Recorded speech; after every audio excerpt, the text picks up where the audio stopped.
Hello again. Welcome to AirJobBoss TV. You are so fortunate to be here because you subscribe to this channel and listen to all my content. You will be well prepared for your next airline interview. Now, today we're just going to talk again a little bit general about pilots and what makes a professional pilot, and just give you some things to think about, especially if you're kind of new at aviation, you're working your way up through the ranks, gaining experience, moving through the jobs.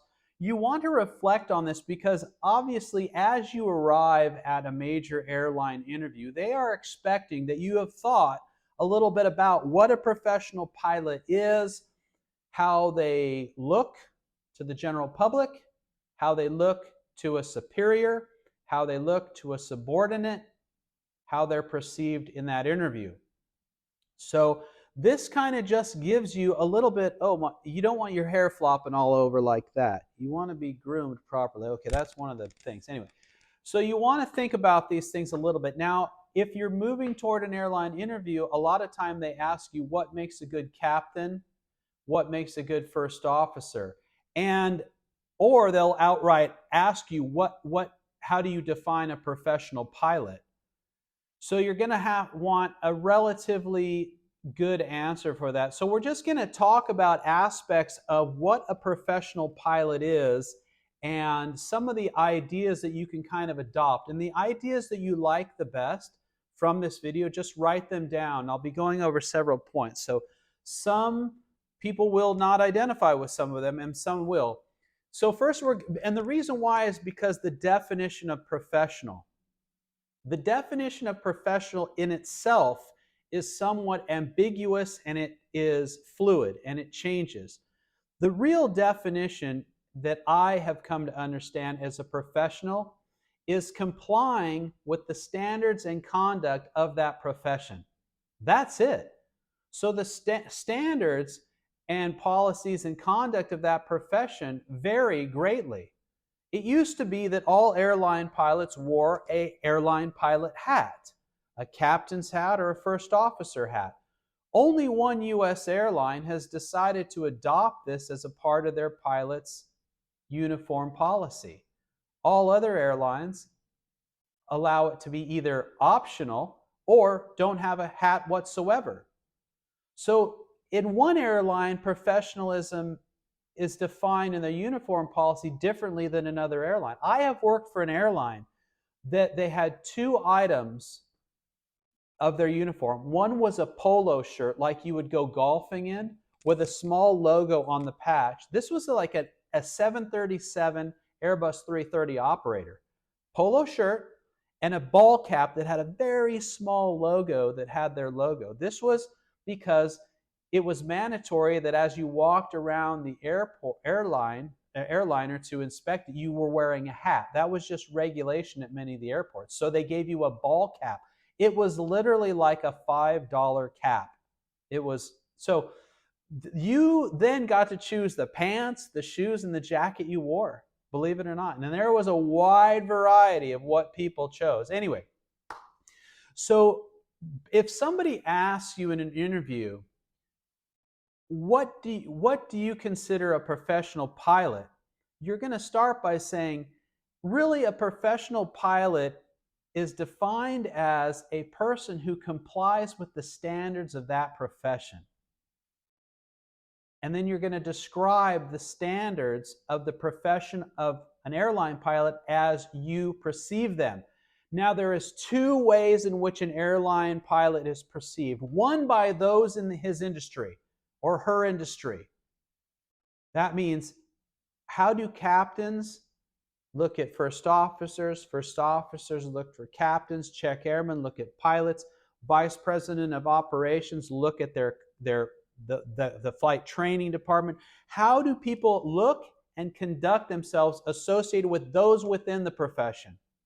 And then, secondly, a professional is defined by the expectations of the people they serve, in this case, the flying public.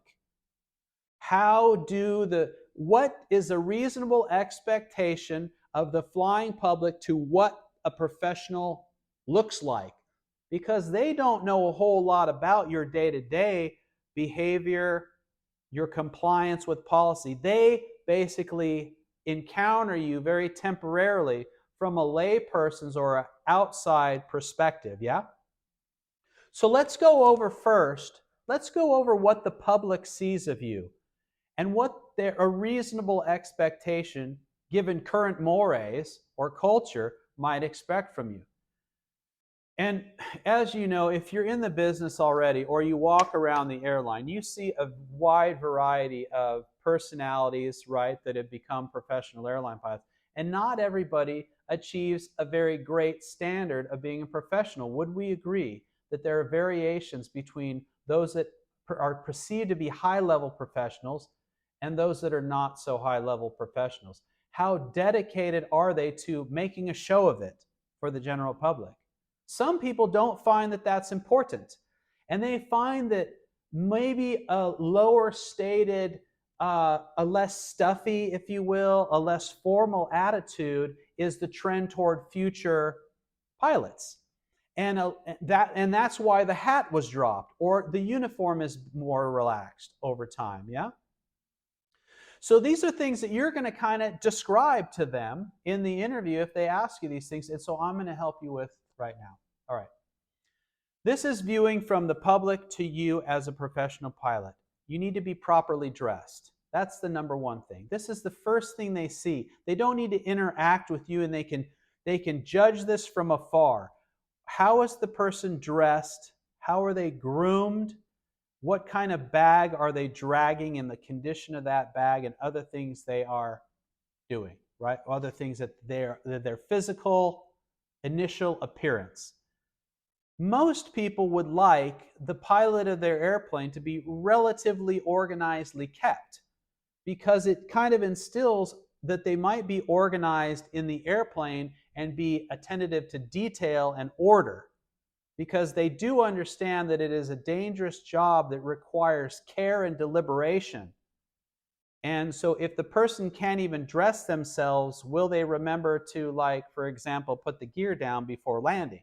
Or are they looking out for the other details? If they can't, if their tie is undone, are they really sharp about compliance with regulation if they're not even compliant with their uniform policy? Question mark over their head. Safety, thank you, Einstein, and gravity, very dangerous. Anyway, that's the number one thing, how you dress. Be polite. Confidence facilitates politeness. It should. Positions of authority should facilitate politeness, because in positions of power and confidence and authority, you have no need. You're already at your destination. You are now to serve other people. So as a professional, you are polite to other people at all times, because you have a reserve of energy and mental acuity and emotional reservoir to be polite. You have the ability to stop yourself and be thoughtful in an angry situation to address it politely. This is why customer service, your ability to provide high levels of customer service, depends on your ability to be polite. And being polite denotes a high level of competence and confidence.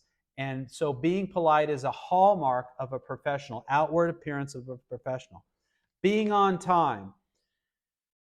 Could you imagine if you are a layperson very afraid of flying, going on an over-the-ocean flight that's maybe 8 hours long, and you see an improperly dressed captain running to the flight at the very last moment to get on and get in the cockpit? You're like, whoa, shouldn't this person have been like calm, relaxed, on time, give plenty of time to prepare for this thing? Or are they going to just, quote unquote, rush through the preparation?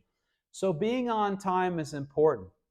So showing up to the gate and being present early, though the passengers will see you there early, and you'll be preparing your flight, preparing your iPad, uploading your documentation, making whatever notes, and being visibly preparing yourself for that. So that is very important about being on time and always. And this obviously translates to the professionals, but we're going to get into how professionals view you as a professional anyway. Being prepared. Always be prepared for your flights. That means obviously, and you look prepared by showing up on time, being properly dressed, having time to prepare yourself, and being polite to people, right? Being an expert, the public expects you to be an expert. So if they ask you a question, you need to kind of present it as if you are an expert, because you really are the expert. And you have to kind of gauge the person you're talking to as the level of sophistication that they might understand. For example, if it's a pilot, another pilot from like a flight school asking you a question, rather than it's like a 10-year-old child asking you a question, you need to kind of answer that question based on their ability to understand you. But nevertheless, you have to have a decorum that presents that you know what you're talking about. So you don't want to be too humoristic if someone asks you a serious question like, how is the weather along our flight today? Oh, it's pretty good. You're going to get rattled around a little bit. Don't get me wrong, but we're going to try to get you the safest ride we can. That's okay, but that is coming down off professionalism. In my opinion, it becomes you're not providing them with logical, rational explanation. You can say, well, air traffic control forecasts a little bit of turbulence from time to time, maybe right in the middle of our flight for about 30 minutes, but the pilot reports have indicated that it's mostly smooth. Anytime we do have turbulence, I'll try to advise you through the PA in advance.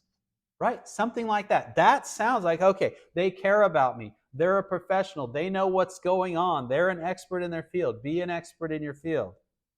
You also need to be a stable personality. Now, I joke a lot around on AirJobBoss TV because I, quite frankly, get bored of these things from time to time. And I'm just trying to entertain you and entertain myself. But generally, a sense of humor, outward sense of humor in aviation is not a significant hallmark of the professional. You really need to keep it kind of low key. You need to be what they call stoic, which is really a muting of emotion. It is a acceptance of the water's level, just the facts, just the facts. Just be a stable personality, not too aloof, not too serious, not too friendly, not too humorous. Just a nice, stable personality. This is the presentation to the general public as a professional. Be modest. Try to be modest. Always think that you have a lot to learn and that you are working through the problem as best you can. Your answers are not always going to be the correct, but you're going to apply your very best judgment and all the knowledge and skills you have to answer questions to accomplish your day. And you're going to go through your day with an interaction with the public as modesty. Try not to be too braggadocious or other adjectives that I can't think of right now in front of the general public, right? Be helpful. A lot like being polite, being helpful is taking the time out of your schedule to physically do something for somebody else. Help them find their next gate. Direct them to the train system or the bus system to get to the new concourse. Advise them where the baggage claim is. Tell them where the customer service desk. Walk them to the big TVs that say, okay, here's where you read where your gate is, right? You're going to help the people. Being a professional means going beyond the requirements of your normal job, because you can't get anywhere new if you don't go someplace you haven't been. So you can't get the next job level up unless you start working and providing the services associated with that next level up job. In the corporate world, this is very well known. You do the work first and then you get the position later, right? You got to pay it forward first. You got to do the job and then you get the promotion. That's just kind of the way it works. Some people really think that you get the promotion, then you start learning how to do the job. For example, if you're trying to become a chief pilot, get to know the chief pilot's office and go in there and ask them what their duties are and try to start doing a little bit of that behavior in advance, helping them out. Anyway, being helpful. So that is basically how the general public is going to view and determine whether you're a professional or not. So that's just key. If you want to be a professional in the public's eye, do those things. Now, let's talk about for the profession. When you go into an interview and they're going to ask you, define a professional pilot. Here's the definition. A professional pilot complies with the standards of their profession. In this case, a pilot is really made up of a skill set of what we call competencies. Good pilots and professional pilots have a certain set of core competencies that they possess, and they actively work toward these, they cultivate these, and they continuously try to improve these competencies. Some of these competencies are, boom, and you're going to list the competencies. You're going to talk a little bit about the competencies. And luckily at AirJobBoss, we focus a lot on pilot competencies. Every question, not every question, but a lot of the tell me about a time, or please explain this, or like that, these are targeting core competencies. They're just asking about competency. So if you can better identify the competency, then you can better identify and give them a proper answer. Here's some of the core competencies of a pilot. Leadership. It is imperative that pilots possess the competency of leadership, leadership skills. What are leadership skills? You've got to talk about these, and I will go over several, so subscribe, all these competencies in depth. But basically, leadership means that you have the communication ability to communicate and motivate those under you who are following you toward a specific mission. Right? Leadership is worthless unless you're going somewhere. The follower's got to follow the leader. He's got to be going somewhere, right? She's got to be going somewhere. So she's got to know what the mission is. That's why it's important you know the mission and the operational safety policy of your airline, because if you're going to be a leader, you better know where you're going. You better know where people are following you. Self-assessment. This is another core competency. You're going to tell the interviewer another core competency of a professional pilot is self-assessment. It is important that after every action, after every flight, after every check ride, we understand the failures and the shortcomings of our behaviors and our decisions and our actions so that we can note those and put in systems to improve ourselves in the future. That is, self-assessment is super important because we operate in an environment that is not supervised. You have one other person looking at what you do. It's either the captain or the first officer, depending on what seat you're in. So self-assessment and self-correction is eminently important. Without it, the person continues to fail, does not improve, and that is a safety liability and a threat to air safety. That's AirJobBoss for you right there. Okay, anyway, communication is a core competency. A professional pilot has to develop a significant ability to communicate positively and negatively, be able to receive and send information precisely, quickly, and understand things in depth so that safety can be improved. This means standard operational phraseology to both your crew member and air traffic control. But in order to do so and get higher levels of communication, you have to be able to build rapport. This means talking about the other person, asking them about their experience themselves, understanding about what motivates them. These are aspects of communication that a competent and professional airline pilot needs. Problem solving. A professional pilot has a significant ability to critically analyze situations and solve problems. In the olden days, it used to be all about problem solving. We would let a problem arise, and then we would critically analyze, decide on a course of action, apply that course of action as a solution, determine if it has been corrected, and then continue the feedback loop. Now, through threat and error management, we actually bring the problem up before it exists. We put in systems and mitigating factors in advance to prevent the problem from ever occurring. But problem solving, nevertheless, is still a significant competency of a pilot. So please mention problem solving, identifying unexpected problems, determining appropriate solutions, applying that solution, and key, finding out whether that solution is curing the problem or not, and beginning that loop over and over again to continuously comply and find solutions to problems. Situational awareness is also a key competency of all professional pilots. Professional pilots have to develop a talent and a skill for situational awareness. This comes in a couple of different aspects. One, read the room. Who are the people around you? In order to improve CRM and the ability to communicate and get the use of information of the people around you, you have to know the situation in which you set. Where are you in the hierarchy? Are you the captain? Are you the flight attendant? Are you the first officer? Are you the check airman? Are you the chief pilot? Are you the vice president of training? Personal situational awareness about where you are in the hierarchy is very important. Secondly, obviously, where is the airplane? We spend a lot of time in the simulator and in flight training developing situational awareness. I'm not going to talk a lot about it, but I just wanted to add to you that you need to note that situational awareness has to do with who you are and who you're communicating with.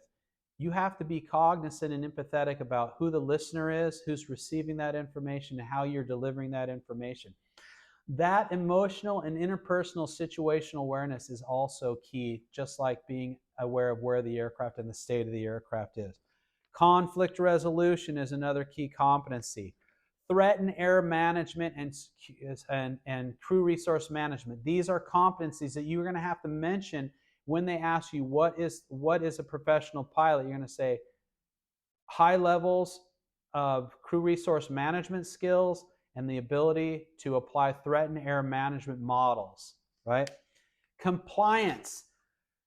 This is so important. A professional aviator is a consummate complier with policies and procedures and regulations.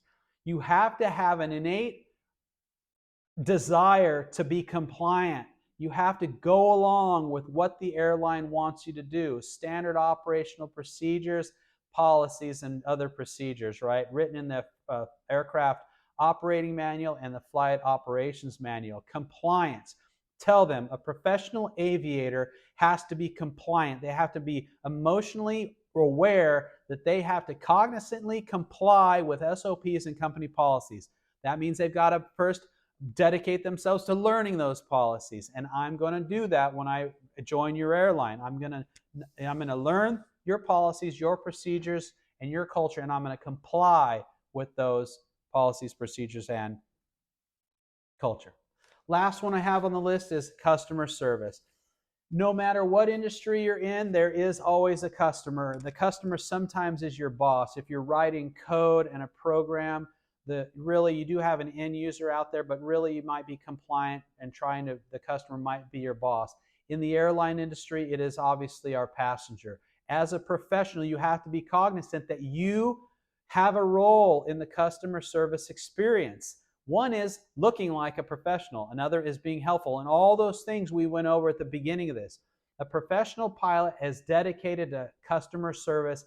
And the number one aspect of customer service, which I'll go over in another video, is knowing and doing your job well.